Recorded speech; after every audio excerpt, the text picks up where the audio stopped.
Hey, Jake McPherson. Ask Jake about real estate. I wanted to go over buyers contracts. Say you're a realtor and you're looking to write your own contracts, learn more about writing contracts, or friends and family and followers if you want to see the process and what your realtor or me, if you choose me as your realtor, should be doing. Follow this video. I'm going to try to make it short. I plugged in a lot of the data, so let's get started.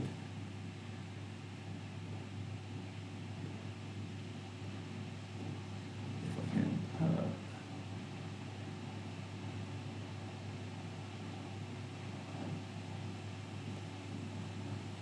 wonder if that's okay. Again, ask Jake about real estate. My name is Jake McPherson. I work for EXP LLC under Tony King. This is my information about brokerage services.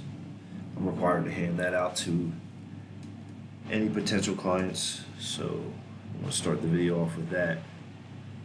Alright, so this video is for any realtor that wants to learn contracts. I also have friends and family, they say that they look on my YouTube channel for videos to explain the contracts, so they're lost when they get a contract. First off, I'll start with they should use me, because this is what I do. I don't sub out my contracts. A lot of realtors do, and some need to. Some are so big that they have to have somebody do their contracts. But where I'm going with this is I know the contracts, I read them, I know which ones we need, so I feel comfortable with making this. And again, I've had friends just tell me that they look on my YouTube looking for contracts and for help guiding through their process. So again, that's what this video is for realtors looking to write up some contracts for their clients. Alright, so you're a realtor, you went and found a beautiful property. I'm in the Houston area. This is actually my area, Mount Bellevue, Baytown. So that's why I picked this. It'll be a quick navigation. I got these tabs up, and yeah, so you found a lovely home for your lovely clients.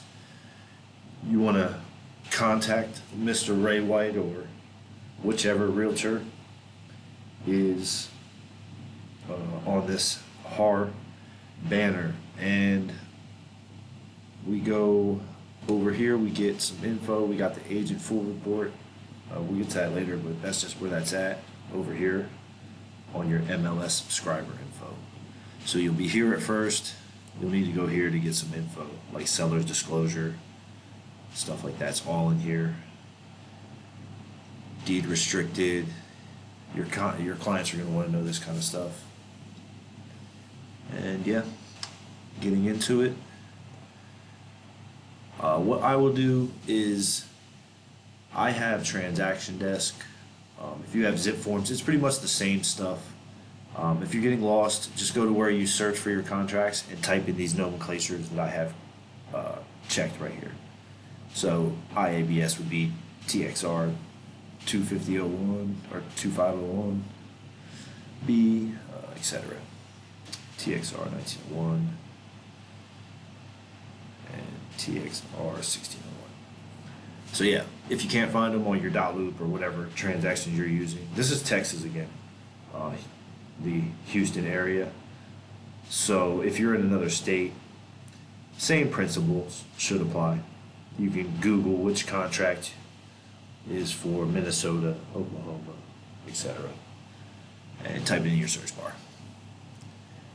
So what I will do, I am EXP. I will go into my website, my intranet, whatever company you work for, Century 21, etc. You'll have an intranet. They'll have the forms that you'll need. So I go in, I check which ones I need. I go to my list. Again, I check them. I already checked these just so we can breeze through this. So this is all the stuff I need for EXP. Right, I can get rid of this one now because I already have it set up again here for us. Again, this is what you're going to want your clients to see. So when we checked the other ones, that was to send us to this next screen. This will be like you're allowed to send it right to your clients from here. Again, clients, this is friends, family who want to go over their own contracts. They're feeling lost and they stumble upon this video. This is how you'll see it. It should be presented similar to this. Realtors, later on I'll go through and I'll show you how to use the tools to e-sign and make little boxes and things of that nature. So anyway, getting into it, before we checked all those other ones, this is pretty much how I like my clients to see the presentation when it comes to them in the email. Next we'll have the residential buyer representation. So this NARB settlement that happened recently, this is one of the documents that even though we always had this and clients never wanted to sign it, they're pushing it again pretty big. So this is going to be the second one you're going to want to see from now on. I didn't usually put it at second, but now you pretty much have to. I filled out some of it, buyer one, buyer two. This is, you're going to put your clients' names. That's that address that we are using. Let's be professional. What's going on here? Whatever. That's going to be your broker, not my broker. Do not copy this if you are with another company. Your brokerage address, you can get that on Trek. Go right here, trek.texas.gov. Type in your Trek number, and you can backtrack to your broker, your brokerage. So where were we? Okay, yeah, that was for the address. Definition. So pretty much, you're gonna wanna, if you're a realtor, fill in everything you see here. If you don't know what to put, sometimes I put NA. You'll probably see in my contracts, in my templates. So Greater Houston and surrounding areas and Travis County. Term today is, oh yeah, September. So typically I'll do like 6 months.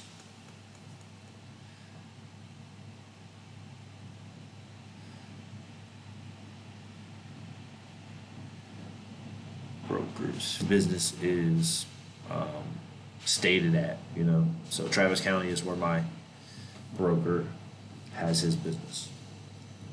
Representation, his name of an employer. We don't have a relocation company, or your employer's not. If they are, then you would put it. If your employer's moving you and there's a relocation company, you would put that there. Intermediary status. So if you are buying a house or putting an offer in on the house and there is only one realtor, that is intermediary. So they will just push another broker into the equation typically.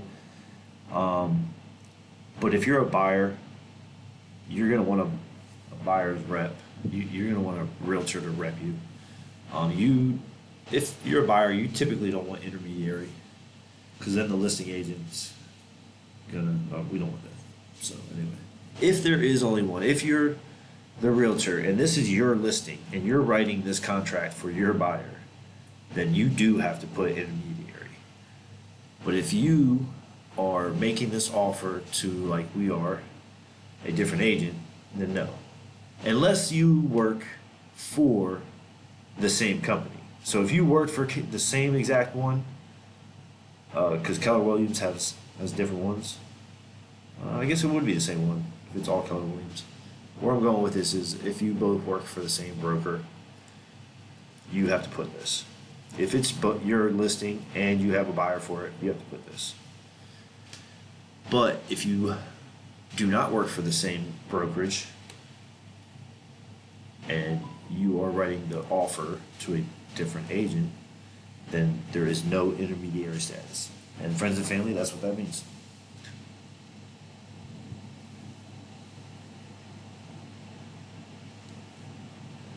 This is if you were putting extra. So we did attach a IABS.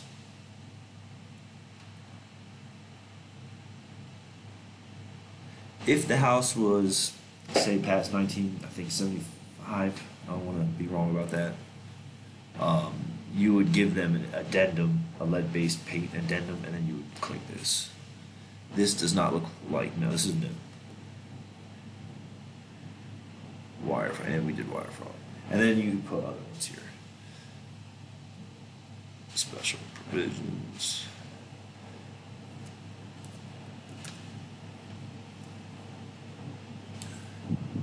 All right, again, so this buyer's representation, we need this nowadays just to show them the house. This is like a new thing, just for you to be able to show that potential buyer, your new client, the home. You're gonna need this signed. So you might want to bring it beforehand, but all intents and purposes, we will continue. Broker's printed name.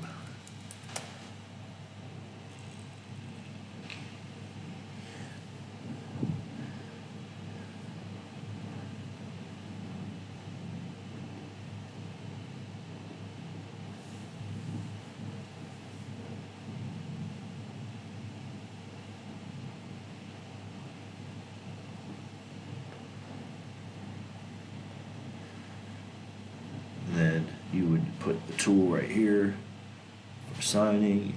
We can do that later. We'll have to prepare for signing.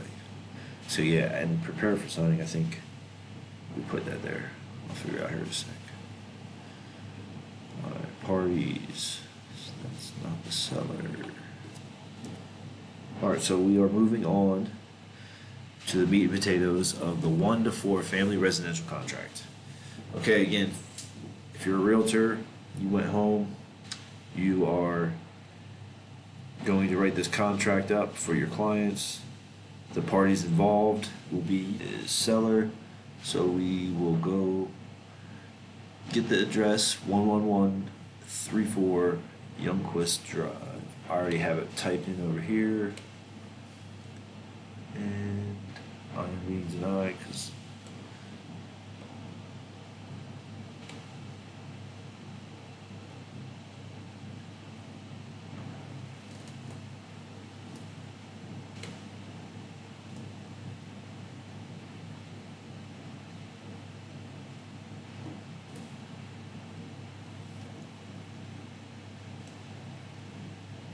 so this is how we get the name. That's what I'm done with it. I typically like to copy and paste because that's how the county has it. And it's never done me wrong.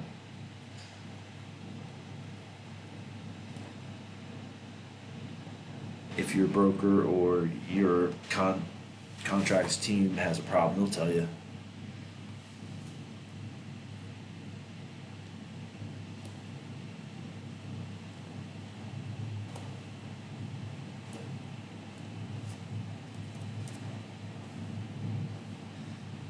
First seller, full name, second seller.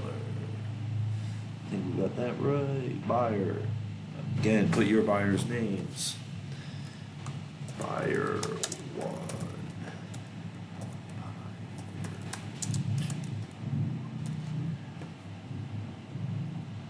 Alright, so we go back to Chambers County to get the lot, block, etc.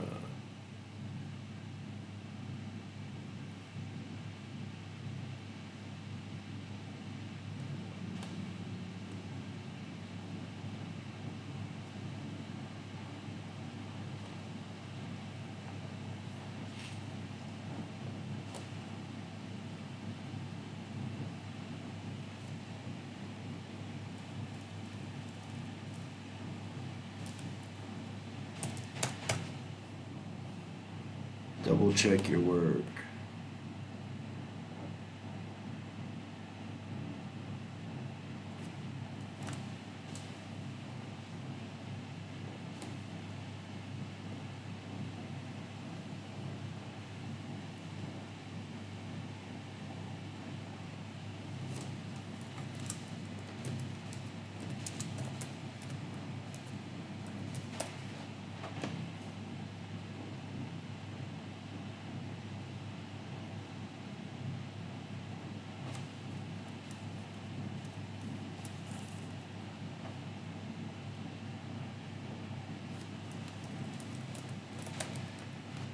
if you're writing a contract for a different county, put a different county.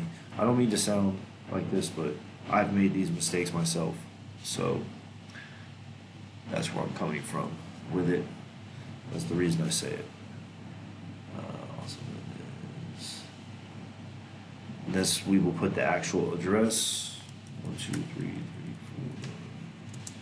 4. Young Quist Drive, Mont, EELVIEU.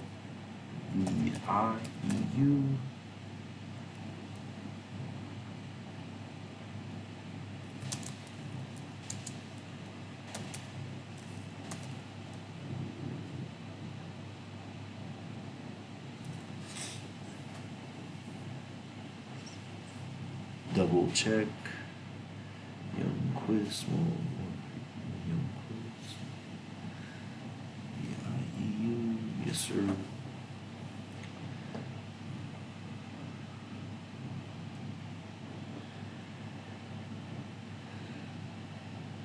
So if the seller says, yeah, go ahead and send that contract, but they want to keep the refrigerator, that's what you would put here. If not, an A. Alright, so they are asking 420. We're gonna put 420.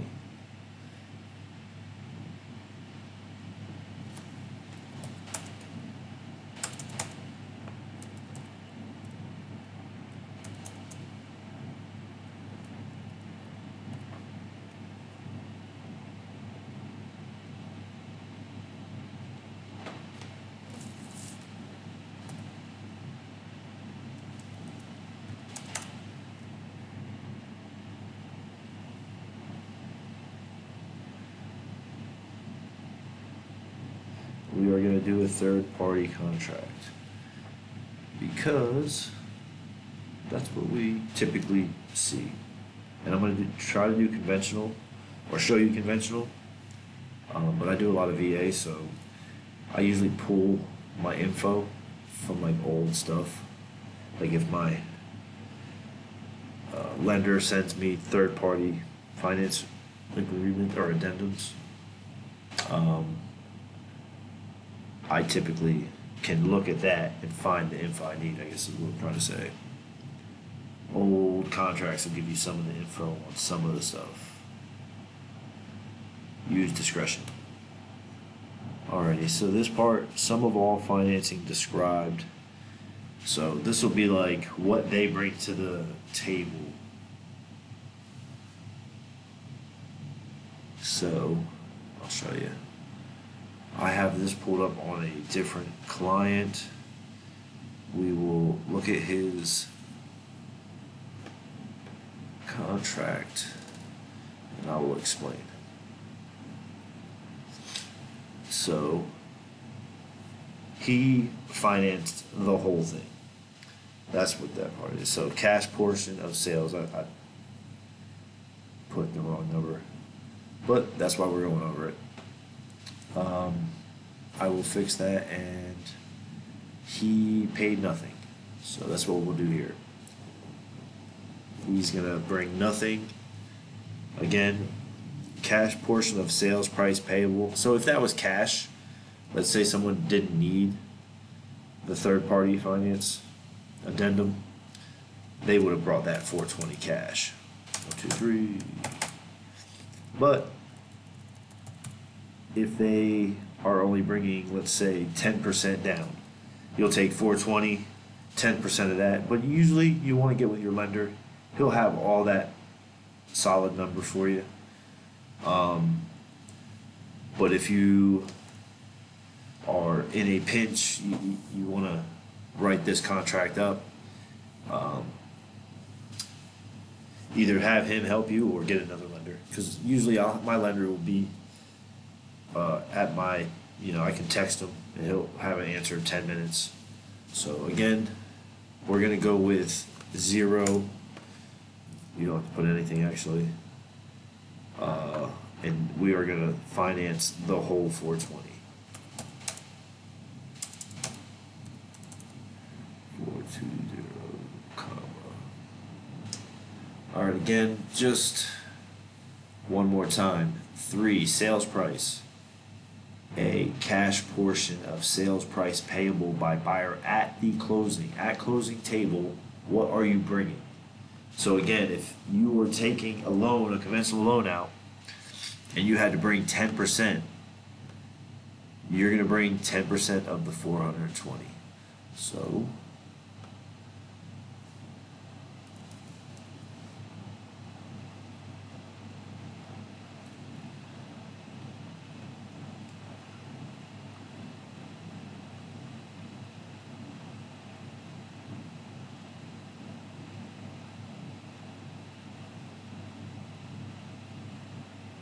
something like this. So again, if you were doing a conventional loan, you might be putting $42,000.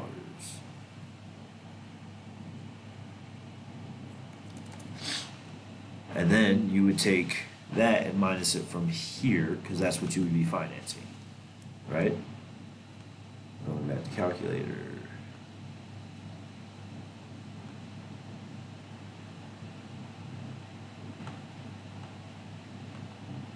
Again, have your lender help you with this. I do.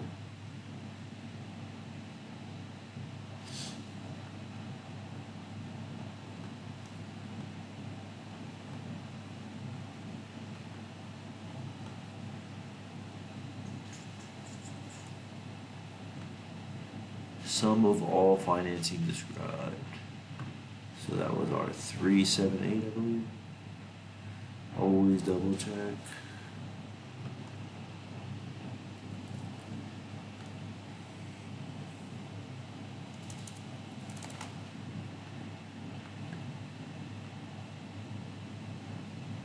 And the sales price. There you go. They'll add it up for you. Again, all my people are usually VA, so they're not bringing much to the table, but that was for conventional. And let's go back with, he's gonna have it financed, all of it, 42, 120, 2, 3, okay. And see, it changes it for you. All right, moving on. So leases, we're not doing leases. If you have people that are leasing and you're buying it, but we're going to skip this for now. Just, read over it. Residential leases, the property is subject to one or more residential leases. Like if you were buying a person's home and they had tenants, I guess is what that is going over. All right, so earnest money and termination option. All right, so here, typically you're going to get with the other agent. You're going to ask him what title company.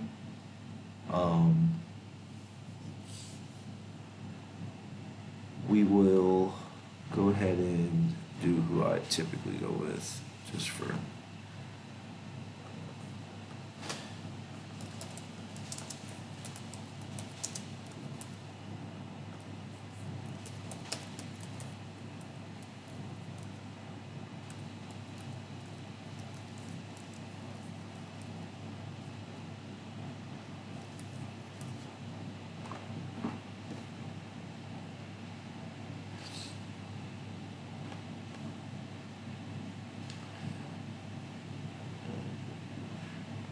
So, people typically want to see, I think it's $50 per day per,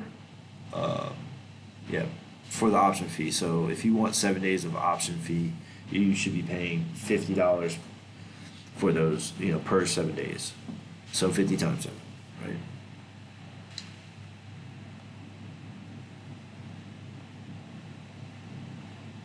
$50 a day, 7 days for the option.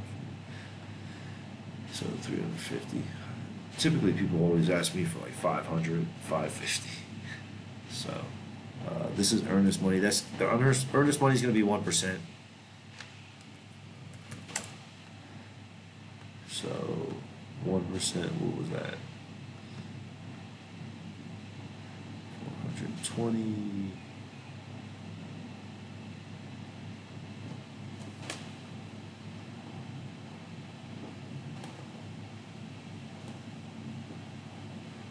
To get 1%, always remember to do times 0.01. And then if it gets up to 10, you just put 0.1. So they're going to want to see 4,200 in earnest money.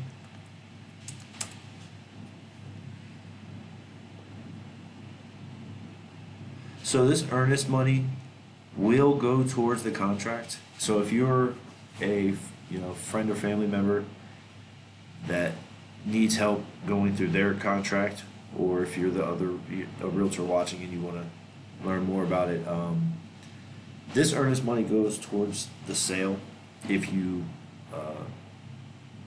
if you go through with the contract. If you don't, it'll go to them. This 350 for the option is the seller's money, no matter what. So this will be your money in the end if you're buying a house.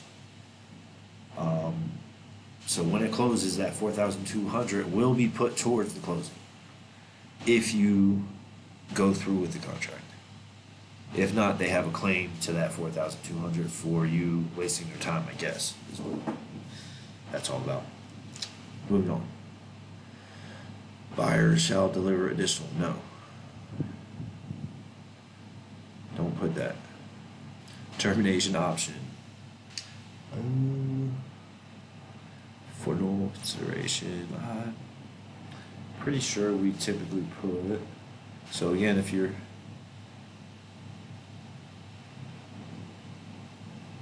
wondering, you can go to different contracts if you have them.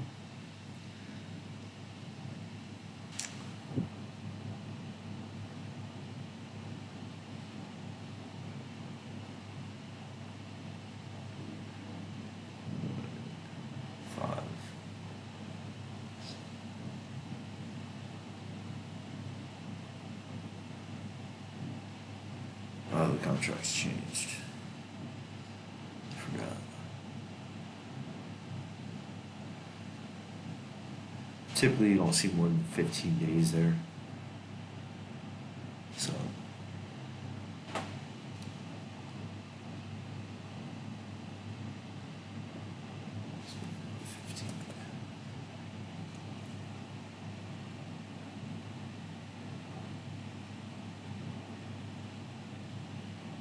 Oh, no.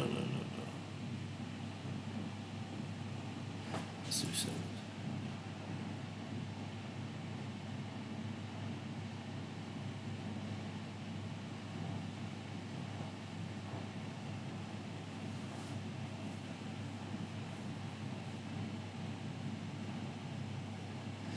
All right, so you can get with the listing agent again, and this is negotiable, but typically what you're going to see is, let me think for a second, we're going to do First American again, first to buyer at, should be seller's expense. No, this one is buyer's expense. And we're going to double check.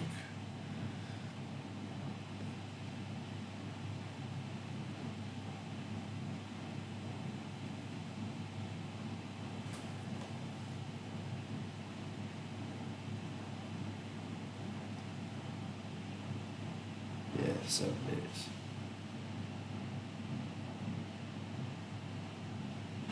Seller's expense. That's why we always double check. But negotiable. But I'm wrong. I've had brokers tell me 2 different things on this. Will not be amended. I think it's the one I like.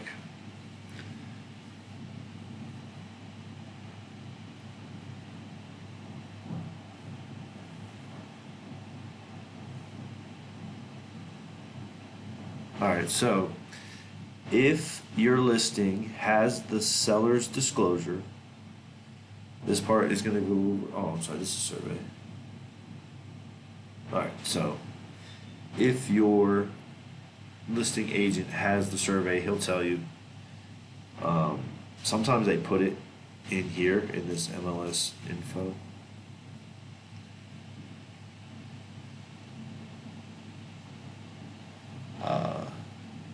Typically, you'll find you'll be able to upload or download from here. Sometimes they'll have the seller's disclosure on here, is what I'm trying to say, and survey, but it doesn't seem so. Going back here, you'll get with him. If he doesn't have it, you'll just click something like this. It gives them 3 days to give you the survey, and you will put the survey on seller's expense.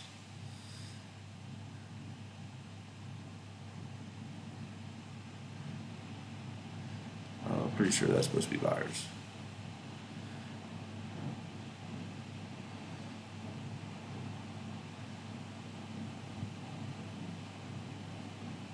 No, the sellers. All right.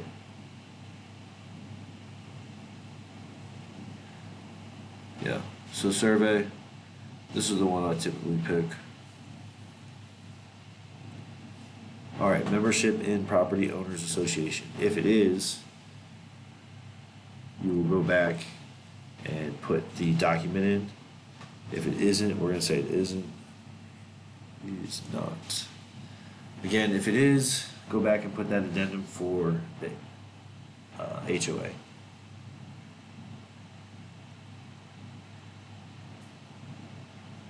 Required notices. If it's an HOA, you're going to have some of these notices, MUD, etc.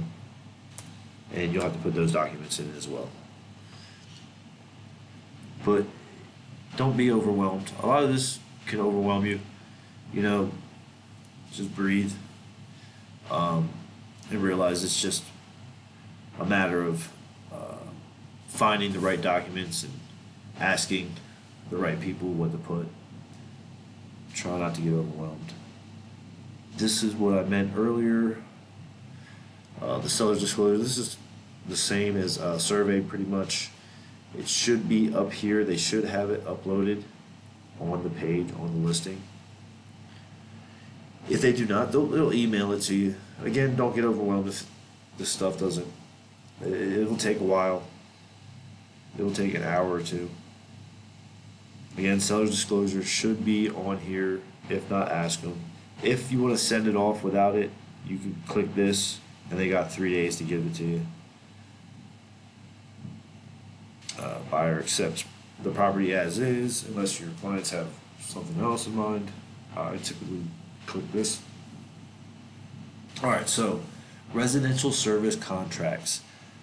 If you want to get your client a home warranty for say $600, I say do that.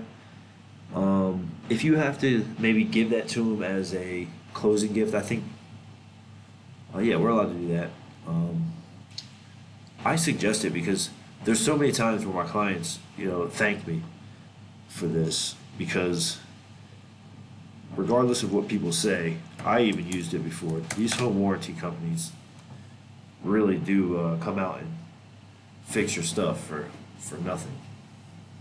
So anyway, I suggest getting your clients, and if you're a buyer and you're watching this and you're trying to figure out these contracts, just ask your client to do this, or I'm sorry, your realtor to do this. It really does help.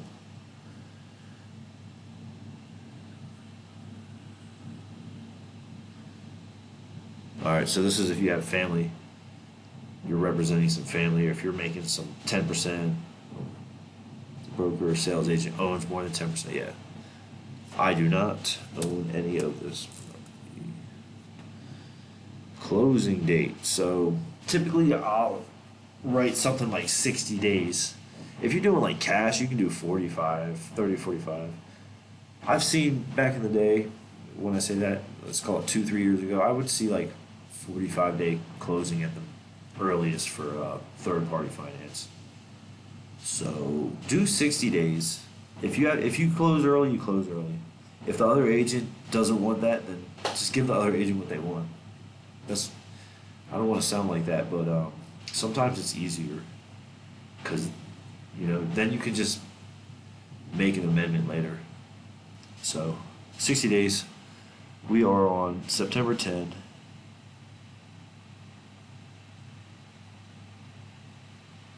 Can't do that day. That's a good day. Let's do this. That'll make the listing agent happier.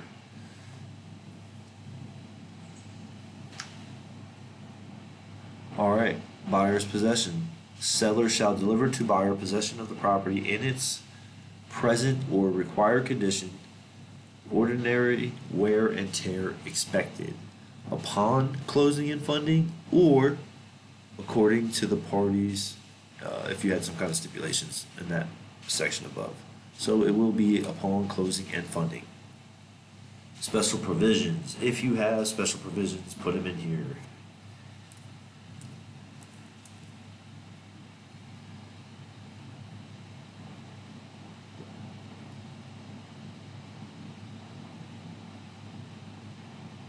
Okay. This is for,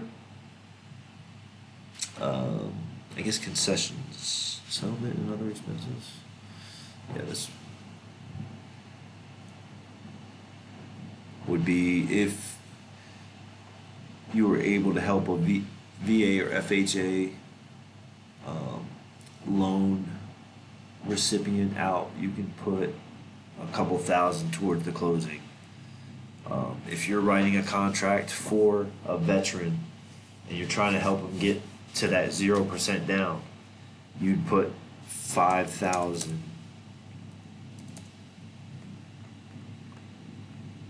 And that would help them get to that zero down. If you're not really going to get the contract, you're hoping that they accept y'all's offer, you're putting 0.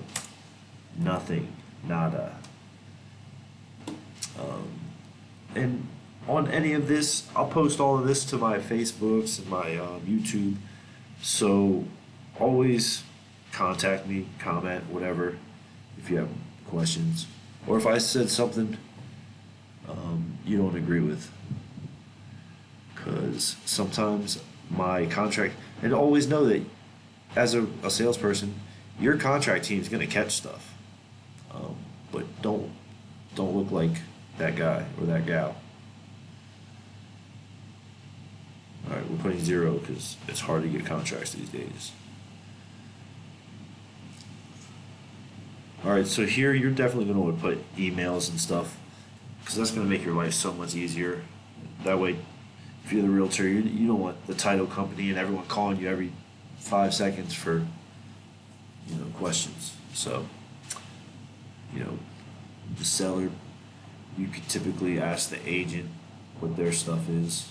Sometimes you can find it, addresses and stuff. So, due diligence. We will skip this part, but yeah, I suggest filling all this in. All right, we have a third-party financing addendum.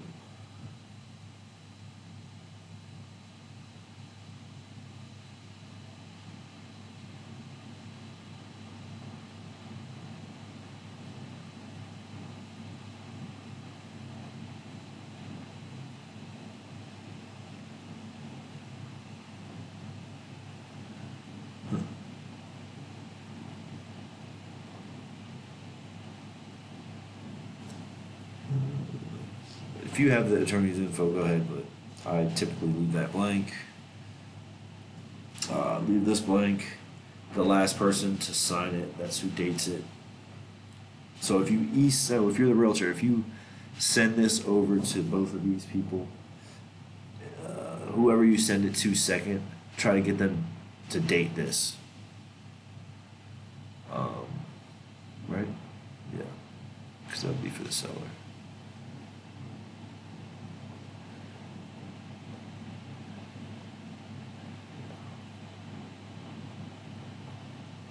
Alright, so that was the 1 to 4. That's pretty much done. And the rest we can just, I can just tell you, hey, type in your client's name here. The rest is going to be easy, so if you want to stick to it, stick to it. Fill in the info here. Like I said, well, you have to on this one. To get all this info, you will go to Trek. So listing associate's name, find his name here. Go to Trek, Texas.gov. Type his name in, and it should pop right up. And you will be able to fill in all his stuff. His license number will be on there, his broker, his team lead. You'll be able to find all this info right here. Trek.texas.gov. Alright, so we're moving down. You'll need that later, but you'll figure that one. Again, if it was conventional, I would pretty much have your lender do this. You can mess with it if you want, but he's going to know these numbers. For now, we are going to go over here to my previous client. We're going to look at his, just so I can give you an idea. So, he was VA, not to give his info out, but, you know, 3.375. We're not like that right now, so we could put something more like 6%. Again, have your lender do this. Have them give the info. He can text it right to you. It's 4 numbers. Now, if you are friend and family and you're seeing this and you're wanting an explanation, third-party financing addendum. This addendum to contract simply explains the financing. So it will tell you let's go ahead and read it out, right? So you're going to pick which one they have. They have conventional financing. They have Texas Veterans Loan, FHA insured financing loan, VA guaranteed financing. So typically, all loans are coming from the same place, the banks. But if you have VA, they're going to guarantee that loan, so it's going to be a little easier. If you have FHA, the government is going to insure that loan. And then if you have conventionals, they're going to give you the loan, but it's kind of more on you. You're going to pay a little more down, things of that nature. So back to it. A first mortgage loan in the principal amount of said dollars, $420,000 or however much. We said 0 down, so let's just stick with that for now. Excluding any financed PMI. If some people are allowed to finance some of the mortgage insurance. It is due in full in X amount of years, with interest not to exceed. This one, like he had 3.3. It's not like that these days. It's going to be something more like 5, 6%.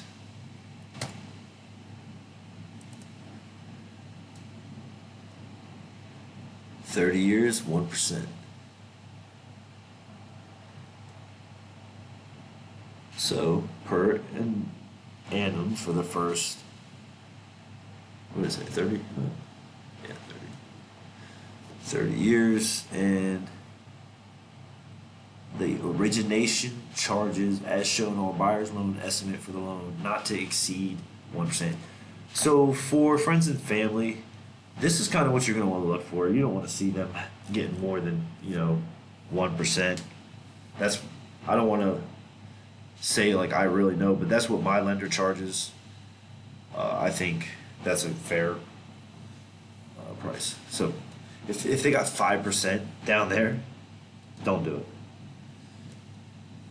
So there's your gold nugget. I hope you stuck through the video. And there's going to be a part down here we need as well. So again, if you are a realtor and you're watching this video, just remember it's not done up here. Once you do the conventional financing part, plug in the numbers, or whichever, FHA, VA, plug in numbers, you still have this part down here to fill. for FHA anyway. So just don't forget it.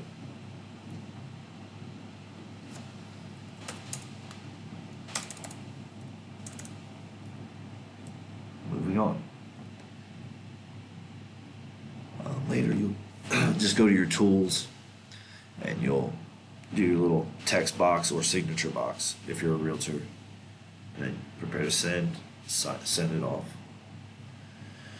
Next, wire fraud. Again, this is going to be pretty much done video. Just make sure you have the right stuff. Read here. Put your buyer's name. If you're sending it to a seller, or if you got a listing, you put the listing part. Again, if your company has things like this and you have to find it on the internet yourself, and they don't have a slot for you to fill out, you can go to these tools here, make a text box, put the property address, the date. It's easy. Same thing here. The tools, signature, text box, date. Again, this is something for EXP. Make sure you click the right stuff. Take some reading. Make sure you put your broker's name, license number, etc. And yeah, you would prepare to sign.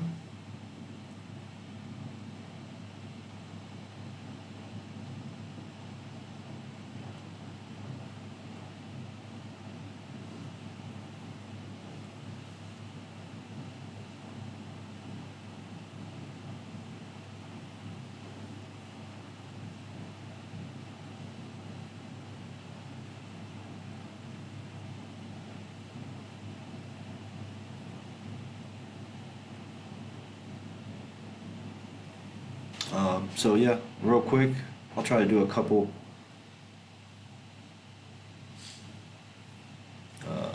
text blocks, sign blocks, initial blocks. Add yourself, Jacob. Yeah, so this is, again, transaction desk. If you have dot loop, it's pretty much similar. You'll be able to navigate through the tools and find text blocks and signature blocks. Pretty easy. Remote signer, reviewer.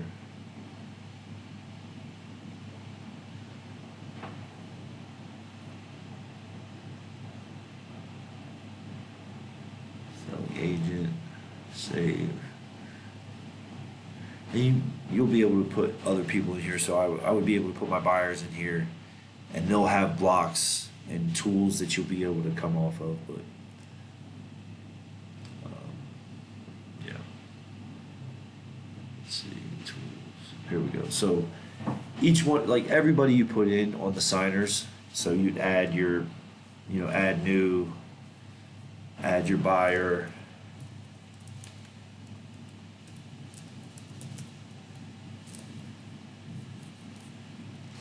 It's not going to let me save without an email, but this is how you would do it. Same principle as what I'll show you on me. Signers, me, tools. There we go. So here, let's say you had your buyer's name here. You'd find his initial, and you put it there. Again, this is mine, but this is just for this purpose. I can't make a thing for the buyer without an extra email. So yeah, and you would put signature in other places. Again, initials. We'll find something to sign. And alright, so I would put a sign here since it's the broker's associate. Yeah. And that's the general concept. After all of your stuff, remember to put all the signature or all the initial blocks. Get all your initial blocks. Don't forget them. Each page. And again, it won't be. This part isn't for the realtor. This part is for your client, your buyer.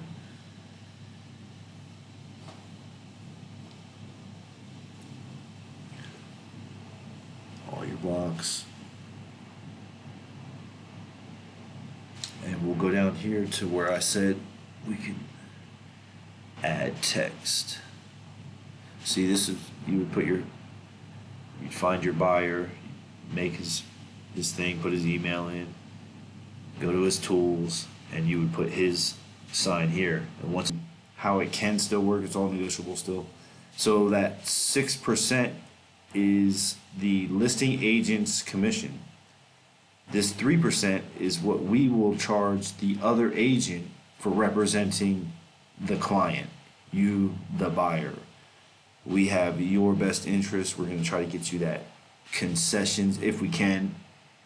Sometimes the market has so many buyers, it's saturated with buyers, and you want your contract to be accepted, so you can't ask for those concessions, that money for, if you're FHA or VA, concessions to help you with your down payment, or residential service contracts, the extras, I guess is what I want to say. So again, do not forget to put 3% or however many percent you're trying to earn. Yeah, thank you.